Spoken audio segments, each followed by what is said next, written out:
L'histoire commence dans le village de Tubondo, où régnait un roi appelé Shemuindo.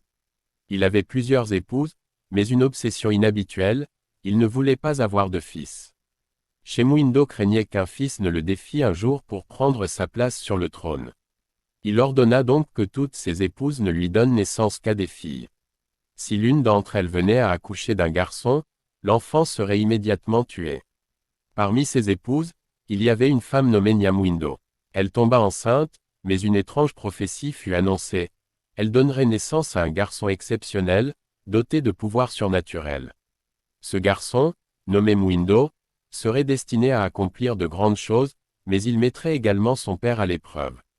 Shemuindo, effrayé par cette prophétie, chercha à empêcher la naissance de cet enfant. Mais malgré toutes ses tentatives, Nyamwindo donna bel et bien naissance à un garçon, et pas de manière ordinaire. Mwindo naquit non seulement avec une intelligence précoce, mais aussi avec la capacité de marcher et de parler dès sa naissance.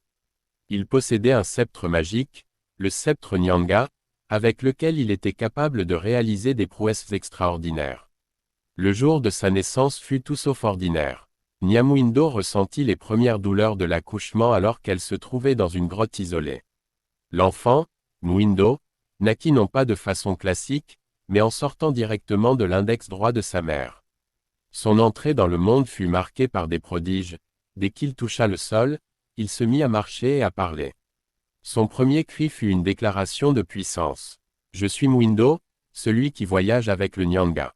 Je suis né pour être roi. » Sa naissance miraculeuse sema la peur dans le cœur de Shemuindo, qui décida immédiatement de se débarrasser de lui. Le roi ordonna à ses serviteurs de tuer l'enfant et de le jeter dans la rivière pour qu'il se noie. Mais Mwindo, même nouveau-né, était protégé par des forces mystiques. À chaque tentative de son père pour le tuer, le jeune enfant revenait indemne, sauvé par les esprits de la nature et son propre pouvoir. Lorsque les serviteurs de Shemuindo mirent l'enfant dans un tambour et le jetèrent dans la rivière, Mwindo s'en sortit indemne grâce à l'intervention divine. Il fut sauvé par Mukiti, le dieu serpent, qui régnait sur le monde aquatique et qui lui offrit une protection contre les forces qui cherchaient à le détruire. Il flotta dans les eaux, protégé par les esprits du fleuve, jusqu'à ce qu'il atteigne la rive où vivait sa tante, Iyambura. Iyambura, la sœur de Nyamwindo, vivait dans un autre village avec son mari, Mukiti, le roi serpent. Elle accueillit Mwindo avec amour et l'éleva comme son propre fils. Mais Mwindo ne pouvait oublier le mal que son père, Shemuindo, lui avait fait. À peine eut-il grandi que sa détermination à se venger grandit elle aussi. En grandissant, Mwindo devint non seulement un jeune garçon très puissant, mais aussi un guerrier audacieux et charismatique. Il maîtrisait l'usage de son sceptre magique, qui lui donnait la capacité de voler, d'invoquer des orages et de causer des destructions en un claquement de doigts.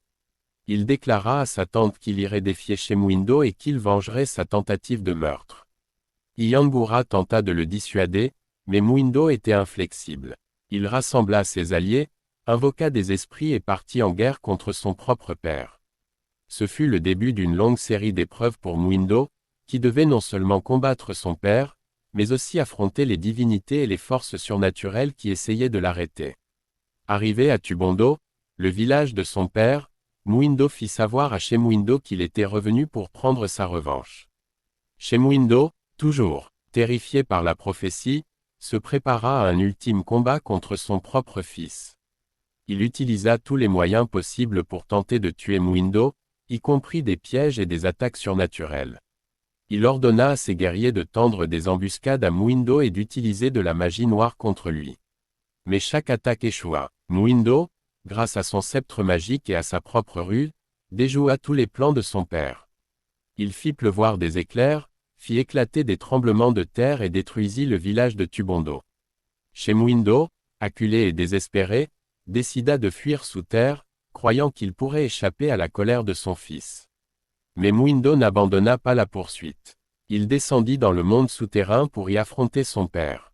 Le monde souterrain était un royaume peuplé de puissants esprits et de créatures dangereuses. Mwindo dut affronter de nombreuses épreuves avant de pouvoir atteindre son père. Il rencontra des monstres, des esprits de la mort et des dieux souterrains qui tentèrent de l'arrêter. Mais Mwindo, avec l'aide des esprits bienveillants et de son sceptre magique, réussit à traverser ce royaume hostile.